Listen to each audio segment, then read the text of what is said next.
All right, new managers, welcome. Look, your success is going to come down to one thing, building a great team.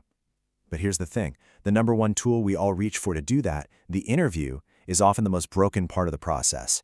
So in this session, we're going to give you a modern framework for hiring that goes way beyond gut feelings to a system that helps you actually find top performers. Okay, so here's what we're going to cover. First, we'll tear down the traditional interview and why it's so flawed.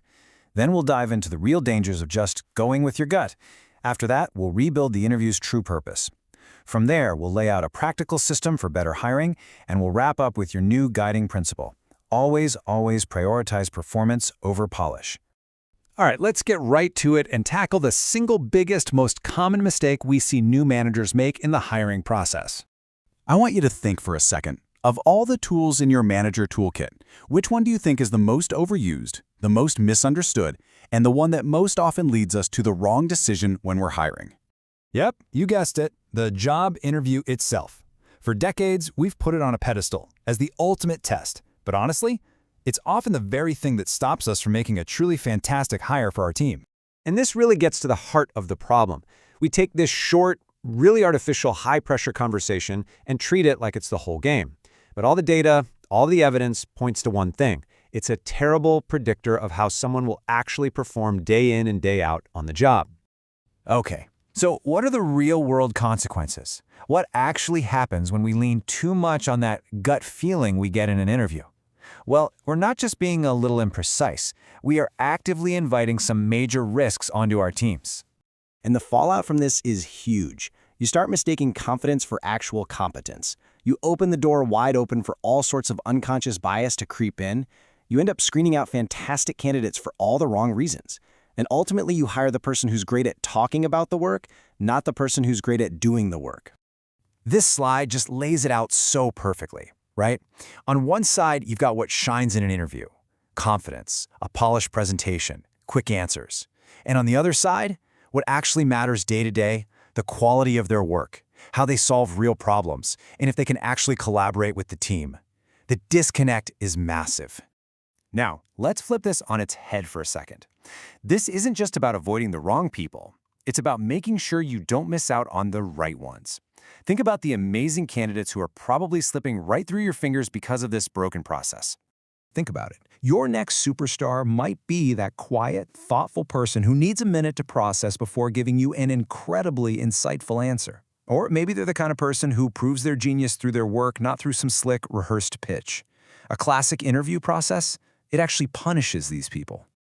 So, if the interview isn't the big final test, what is it? Should we just scrap it altogether? No, not at all. It absolutely has a place. We just need to completely rethink what its job is supposed to be. Here's the new way to think about it.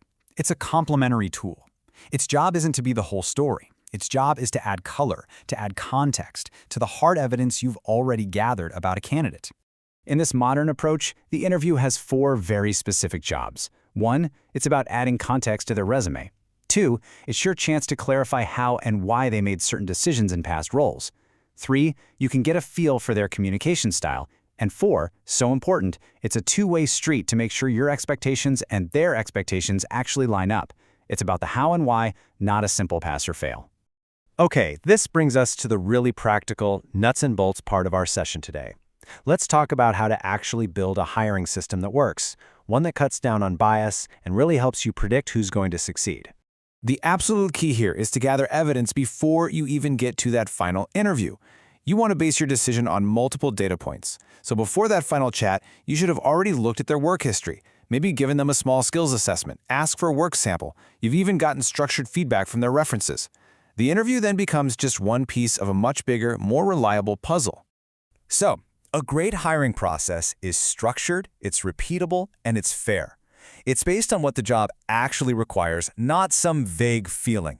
This way, no single moment, especially not one stressful interview, gets to decide the whole outcome on its own.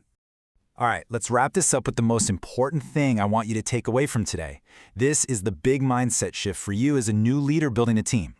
This right here, this is your new mandate. Your job is not to find the person who is best at getting jobs. Your job is to find the person who will be best at doing this job. And trust me, those are often two very, very different people. So I'll leave you with this one final thought. A question to ask yourself every single time you start hiring for a new role. As you build your team, are you setting up a process to hire a great interviewer, or are you setting up a process to hire a great doer? Because how you answer that question will define the quality of the team you build from here on out.